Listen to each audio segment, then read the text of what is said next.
Hey there, and welcome to The Explainer. Today, we're going to talk about something really powerful, the Islamic prayer, Salah. You might see it and just think it's a bunch of physical movements, right? But it's so much more than that. It's this deep, meaningful conversation with God. So let's get into it. Let's really explore what's at the heart of this practice. So let me just start with a question for you. In this crazy world we live in, right? It's just constant noise, phone buzzing, emails piling up, just chatter everywhere. Where do you find real peace? I mean, we're all looking for it, aren't we? It's like this universal quest. Well, for more than 1 billion people on this planet, the answer is actually found in a very specific practice, one that gives them a direct line to that inner calm we're all searching for. It's like finding an anchor in the middle of a storm, you know? And that practice it's called Salah. And it's not just a practice, it's pretty much the cornerstone of Islam. It's this sacred ritual that's done 5 times a day, every single day. Think about that. From the crack of dawn till you go to bed, it gives the day a rhythm, a structure. It's this built-in chance to just stop, take a breath, and connect directly with God. All right, so let's get into the why of it all. Because honestly, this is where it gets really interesting. This is not about just, ticking a box or fulfilling some obligation. Nope. The why behind Salah is what gives it its power. It's something you choose to do. It's a genuine conversation from the heart, a personal promise you make to yourself to find that peace and to grow. And one of the most incredible things about it is this powerful sense of unity. So when Muslims pray, no matter where they are in the world, they all face the exact same direction. It's called the Qibla, and it points towards the Kaaba in Mecca. I mean, just picture that for a second.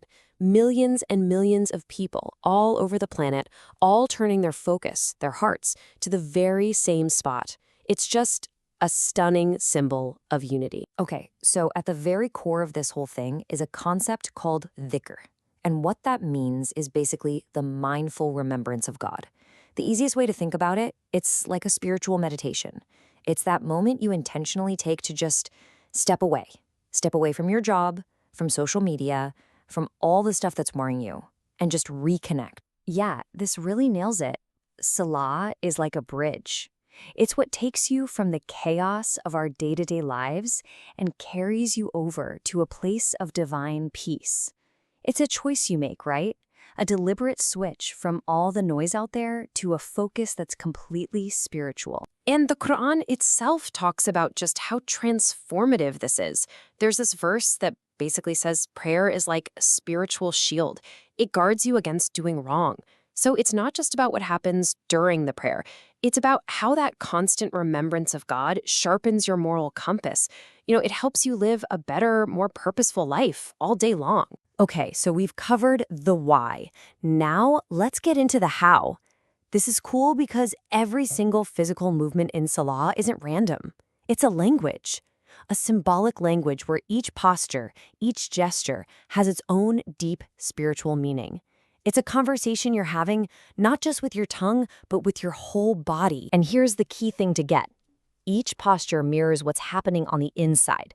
So you start by standing, which says, I'm here, I'm present, I'm ready. Then you go into a bow, that's the ruku, which is a gesture of total humility. And that leads to probably the most powerful moment, the prostration, the sujood, where your forehead is literally on the ground. That is the ultimate act of surrender and awe. And it all wraps up with sitting, which is your quiet time for personal prayer and just reflection. And let's be real, this need to connect with something bigger, it's totally universal, right? It's a human thing. The ways we do it might look different. You've got the 3 daily prayers in Judaism, or the mix of formal and personal prayer in Christianity, or mantras in Hinduism and Buddhism. But the goal? It's pretty much the same across the board. Every tradition has found a structured way to hit pause, to reflect, and to feel closer to something divine. Which brings us to something really fascinating: the actual, tangible benefits of all this. I mean, in today's world, we're all about wellness and self-care, right? Well, Salah is like the original daily reset. It's a total tune-up for your mind and your soul. And what's wild is that the spiritual benefits are actually backed up by science. The effects are a lot like what you'd see from practices like yoga or mindfulness. The intense focus during prayer, that helps slash anxiety. The gentle, repetitive motions, they can actually lower your heart rate and blood pressure.